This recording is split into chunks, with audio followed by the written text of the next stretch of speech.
ونعود مشاهدينا ونستكمل حوارنا. سيادة النائب الدكتور أكرم الشاعر، أهلا بسيادتك. أهلا وسهلا بك. سيادة النائب محمد خليل، وأنت أهلا بسيادتك. احنا النهارده عايزين نفتح ملف في غاية الأهمية وغاية الخطورة أيضا، ملف اتفتح كتير واتكلموا فيه، والخاص بنواب القروض، نواب الأراضي داخل مجلس الشعب. اسمح لي بعد إذن حضرتك أنفرد بالدكتور أكرم الشاعر. على حسب ما قريت ان حضرتك وجهت اتهام لبعض اعضاء مجلس الشعب انهم حصلوا على اراضي شباب الخريجين في بورسعيد. الخبر ده صحيح ولا مشكوك فيه؟ الخبر صحيح، والاتهام ليس موجه فقط للنواب ولكن موجه لوزير الزراعه شخصيا ولمستشاره الاستاذ الدكتور محمد جمعه ومكتبه ومكتب الوزير والناس اللي فيه، لان حق شباب بورسعيد في 2200 فدان مخصصين كون يهدروا، ده جريمه في حق الشباب. قول لي رقم تاني يا فندم. 2200 فدان تم اهدارهم وسرقتهم والسطو عليهم بنظام وبإفساد وفساد.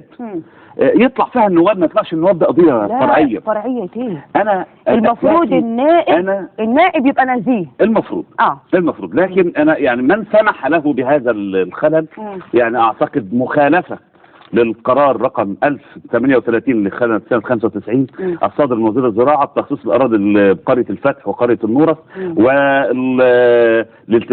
والمخالفه الماده 43 والشروط الوارده في المواد 44 و45 و48 بند 3 من قرار رئيس مجلس الوزراء، وكل هذه القوانين بتقول كده. وكان من جميع تلك النصوص سالفه البيان ان يعلن المتقدمين في احدى الجرائد اليوميه واسعه الانتشار مرتين، وأن يجتازوا الدورات التدريبية قبل استلام الأرض، وأن يكون التقييم متقدمين عن طريق لجنة مخصصة بذلك وحسب الأعلى في درجات الاختبار وفقا لعدد القطع المعلن عنها من رئيس الهيئة العامة للتعمير. ده القانون اللي ماشي في البلد وده النظام اللي موجود في البلد. احنا بورسعيد لأن كانت بورسعيد لها ظروف خاصة. ثانية واحدة يا فندم، الإعلان ما نزلش؟ هقول لحضرتك حاجة، معلش خليني في الحوار بتاع الناس. جاي لك في حاجة. الإعلان نزل ولا ما نزلش؟ نزل إعلان. تقدم له 30,000 شاب من شباب بورسعيد. ده الكلام اللي قاله السيد المحافظ اهو، ونظرا لكثافه العدد المتقدم من ابناء المحافظه لازم منتظم ان يبلغ حوالي 30,000 خريج، وان العدد المقرر ترشيحه لمساحه 980 فدان اللي هي كانت في ايدينا قبل ال 2200 اللي هو جزء من 2200 من ابناء بورسعيد يتحول لحوالي 200. ايه اللي حصل؟ ايه اللعبه اللي حصلت مع سياده الوزير الحالي؟ مجموعه من الناس الطيبين جابوا كشف فيه 15 اسم، حطوا اسم واحد يفتح الدنيا بدون اعلان، بدون حاجه، بدون قانون، بدون اي شيء يوافق لل 15. سيد محافظ بورسعيد السابق الدكتور مصطفى كامل محمد، وده امضته وده تاريخه. بيقول له ايه؟ بيقول له في الخطاب ايه؟ 15 من النواب يا فندم. 15 فرد مواطن من نواب مجلس الشعب ام لا؟ لا لسه ما جبناش لسكه النواب دلوقتي. هو مين اللي حرك الموضوع ده؟ الاغلب نواب. الاغلب النواب هو اللي حركوا الموضوع ده. كويس. وبيقول له ايه؟ بالاشاره الى كتاب سيادتكم رقم 1315 المؤرخ 8/8/2006 بشان الطلب المقدم من عدد 15 من شباب الخريجين من ابناء بورسعيد. هو بيقول له كده، من ابناء بورسعيد بيوقعوا لسياده المحافظ واستنزال مساحه 75 فدان من المساحه المقرره للمحافظه. يعني بقول له كده انت هتاخد 75 من ايه؟ من المقرره للمحافظه بامكان منح كل منهم قطعه ارض في حاله توفر الشروط.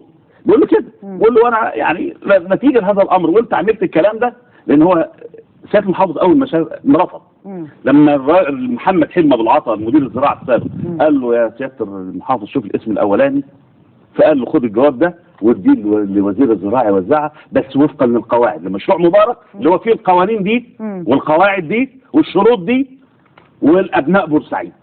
اللي حصل ان سياده الوزير يعني للاسف فتح الباب على البحر. انت كل النواب يروحوا له يدي نواب. صح ان هو ما حدش خد باسمه، يعني النائب اللي اخد ما خدش لنفسه لان مش هيقع في الغلطه دي، لان ما دي تسقط عضويته. امال خد باسم مين؟ خد بقرايبه، اللي اخد بابنه، اللي اخد بمراته، اللي اخد بحبايبه، اللي اخد بناس اللي يعرفهم.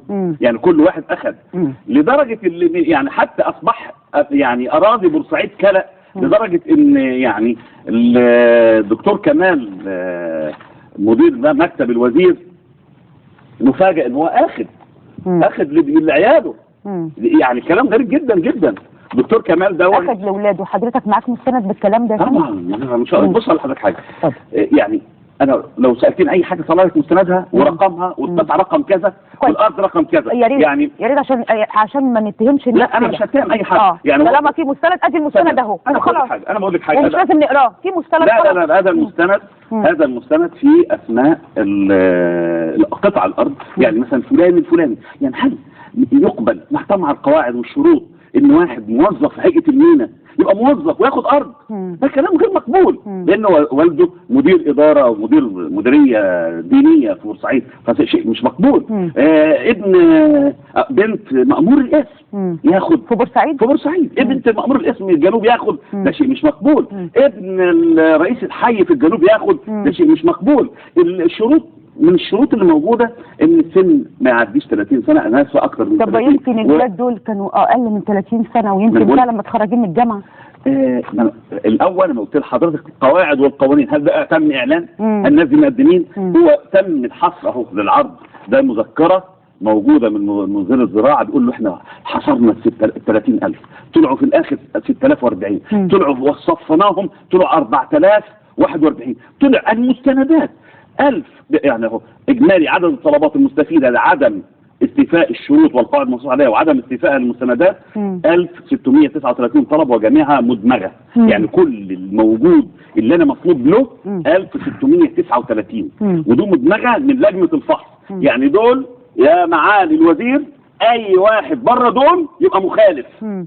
اي واحد جوه الكشف ده بالاسماء دي جوه دول انا هقبله وان كان هو مخالف للاعلان.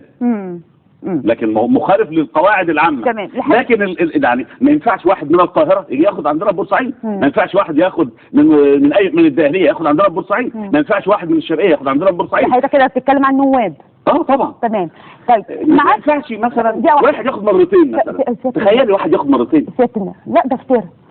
ما ينفعش واحد. اللي انا عايزه اقوله لحضرتك معاك كشف بالنواب اللي خدوا اراضي بالفعل لشباب ارض الخاصه بشباب خريجي بورسعيد.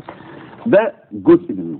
اديني الجزء ده بعد اذنك. دي الاسماء حضرتك واثق من كل هذه الكلام وغير مشكوك فيها. طيب انا مش هعلن هذه الاسماء لان الا اذا كانوا هم موجودين. ولكن انت حضرتك مديني 22 عضو مجلس شعب. تمام. معظمهم ما قامش الا واحد وفدي واحد مستقل والباقي كل او 2 وفدي واحد مستقل او 3 والباقي كله وطني. معنى كده ان معظم النواب اللي خدوا اراضي بتاعه بورسعيد من الحزب الوطني الاغلب. ادي رقم واحد. تمام. اسمح لي يا فندم، يعني كل مشروع وله قواعد. تمام. للشراء والتوزيع. تمام. طيب افهم من كده ان هذه القواعد انهارت امام اعضاء مجلس الشعب؟ ولا لها لازمه. القانون في مصر كبيت العنكبوت، يصطاد صغار الطيور ويحطموا كبارها. ده ما فيش قانون. انا بقول لحضرتك ده القانون لما يحمل السيد النائب العام. ده الطلب وجايب المواد اللي موجوده واللي موجود فيه. انا مش بتهم النواب وبس، انا بتهم النواب والاداره اللي ادت له، لان ده ضيع حقوق الشعب، ضيع شباب بورسعيد. يعني احنا لما نيجي نشوف ان يعني مستشار الدكتور محمد جمعه ياخد قطعتين ليه؟ وياخد قطعتين، ياخد لابنه احمد مرتين. انا هجيب لك واخد لابنه مرتين. طب يعني انقل بقى على سياده النائب محمد خليل. حضرتك واخد